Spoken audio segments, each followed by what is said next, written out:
Bukidnon, kasing-kasing sa Mindanao. Ang imong katahon, misanag usa kahayag na silaw.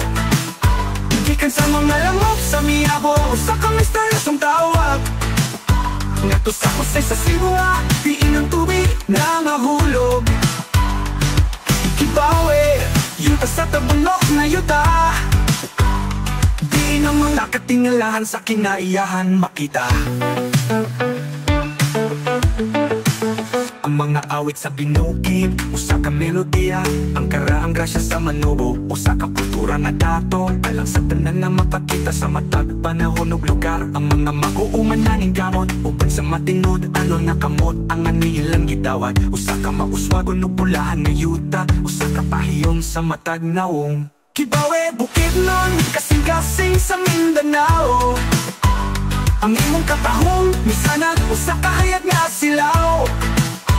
Gikan sa mga langop sa Miabo, usa ka misteryosong tawag. Ngadto sa kusay sa Sibuya, diin ang tubig na mahulog. Kibawe, yuta sa tabunok na yuta.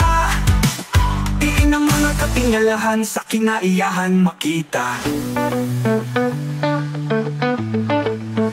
Ang pulangin nag-agos, usa ka subang nakusgan, usa ka tinubdan sa kinabuhi o kusog. Ang gahong nga gihatag nini, diin kini nahisakop, usa ka sugang nga nagdanag. Gikan sa mga balay nga mapakupsan nun hangtod sa kaumahan na lapad. Usa ka espiritu nga mapahitason o gawas nun. Ang kasing-kasing sa Kibawe, uban ang gugma o garbo hangtod sa kahangturan.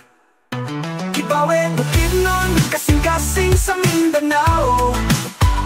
Ang imong katahon, misanag usa kahayag nga silaw. Gikan sa mga langop sa Miabo, usa ka misteryosong tawag. Ngadto sa kusay sa Sibuya, diin ang tubig na mahulog. Kibawe, yuta sa tabunok na yuta. Diin ang mga katingalahan sa kinaiyahan makita. Kibawe, o Kibawe, ang imong ngalan ang mong giawit upang sa kalipay. Sa kaparaiso, alam kanimo o kanako, hangtod sa kahangturan nga ihalas o gawas nun.